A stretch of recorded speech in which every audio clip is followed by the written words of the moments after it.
Hold long, hold wrong. That's what the man said. John Schultz in his straight shooting book. And let's get over here out of the wind. It's pretty howly here.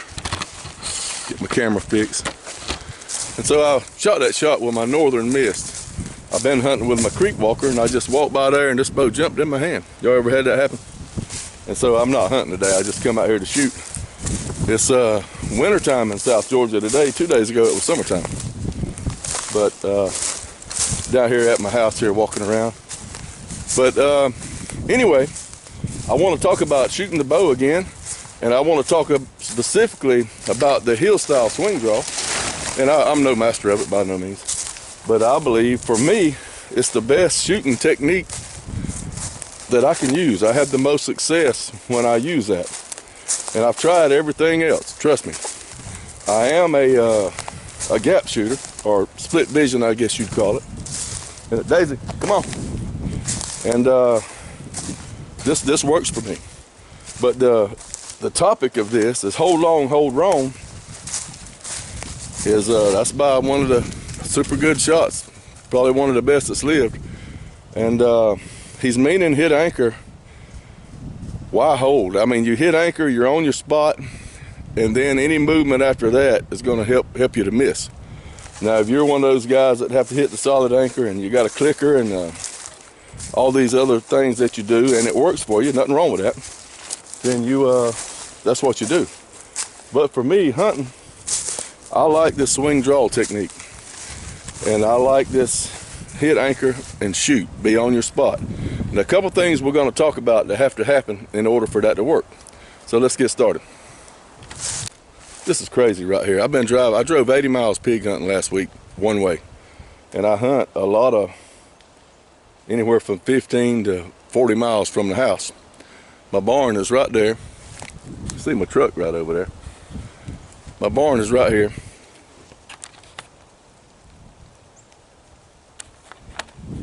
Don't that make you mad? Daisy Mae, come here. I see her. She's right there. She'll be jumping one of them and gone. But back to what we were talking about. All right, there's a million videos and subjects, and I mean books and stuff about the swing draw technique for shooting. I use it because, number one, it allows me to shoot more poundage than my bad neck can pull, my bad neck and shoulder. So I don't have to hold back, you know, I don't have to fight the bow. And number two, I had target panic so badly that I could not hold the bow back. I couldn't even hit anchor. But I took a lot of animals because I would be on target as I was drawing the bow. So I did a whole lot of drills. I draw the bow back, shut my eyes at first because I couldn't do it without shutting my eyes. I draw my bow, shut my eyes, hold it anchor to the count of 3. Then most of the time I'd open my eyes and let down. Sometimes I'd open my eyes and try to get on my spot and shoot. It usually didn't work out. I'm talking about practicing now, not hunting. And then I began to, through just doing that so much, then I can draw the bow back and hold it and look at the spot I want to hit and let down. I've gained a whole lot of control. For you guys that's never had target panic, that may not seem like much, but I'm telling you, that's worth having a party for right there.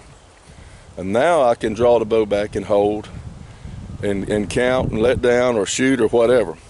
But I have no intentions of in a hunting shot to draw the bow back and hold it like that.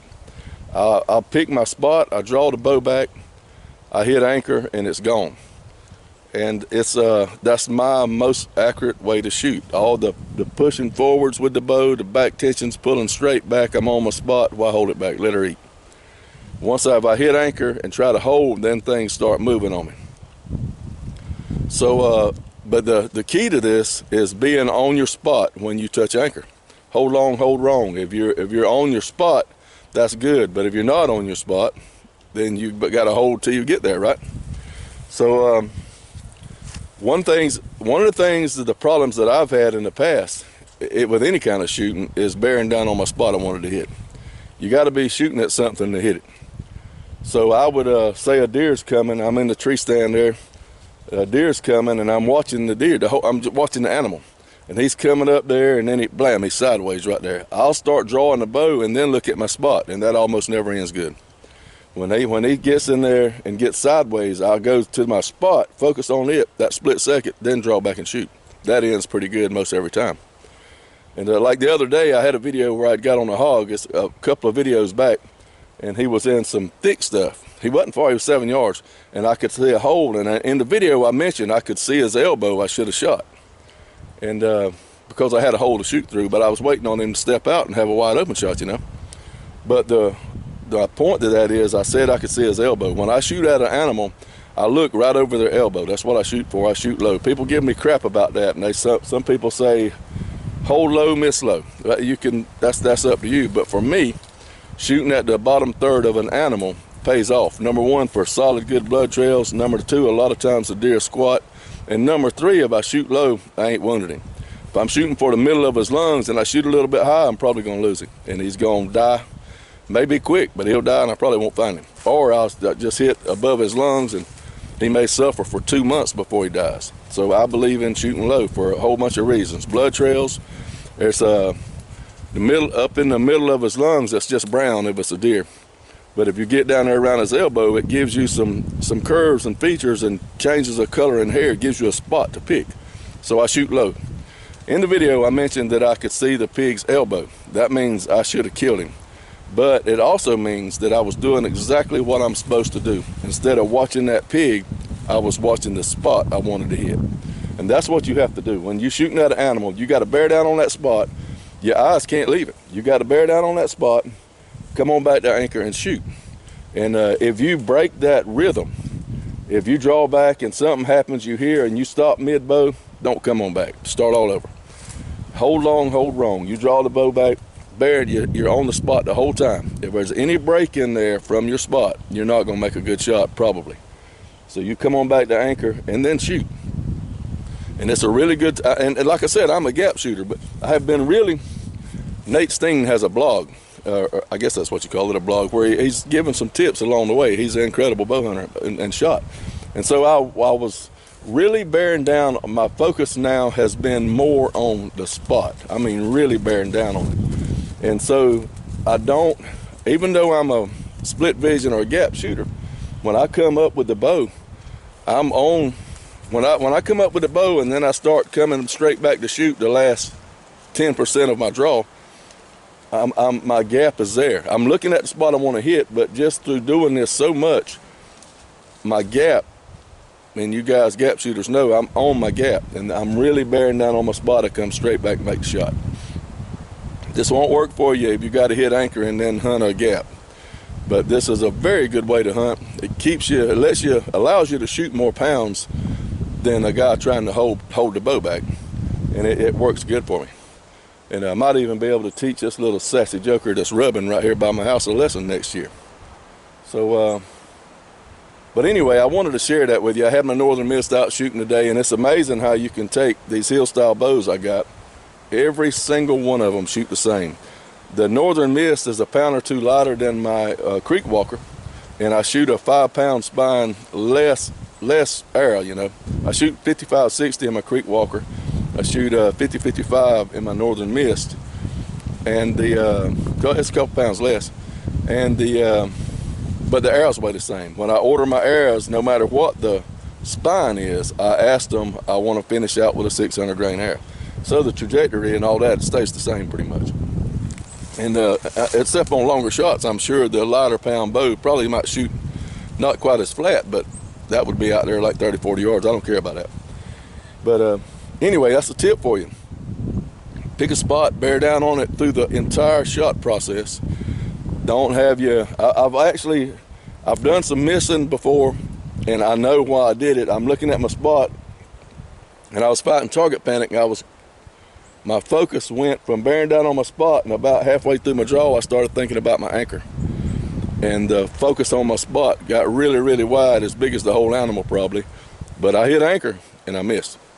So you focus on your spot, and you have to practice enough through repetition that you don't think about hitting anchor, it goes there. And that's why you do those drills for 3 minutes. It not only does it strengthen you a little bit, it also makes sure that you hit anchor because you hit and hold it, and it also lets you feel your anchor to know what a good anchor feels like.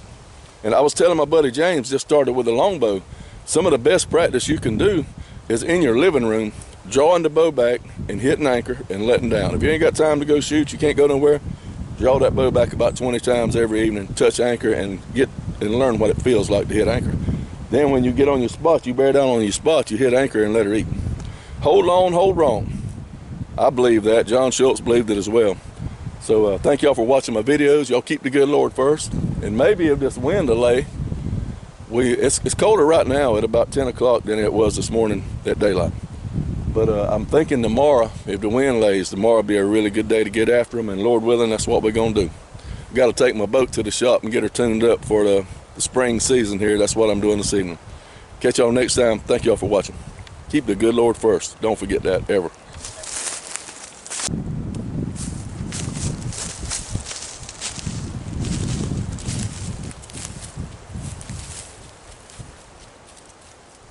Come on. Thank you.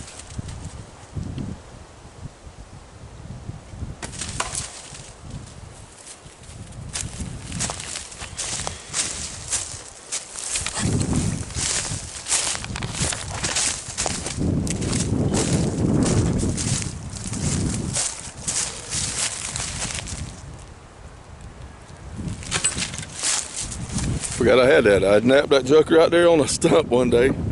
Or I'd been out there napping a piece of obsidian and making a knife blade.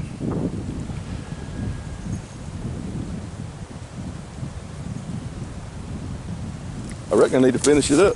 Put a handle on it. See y'all later.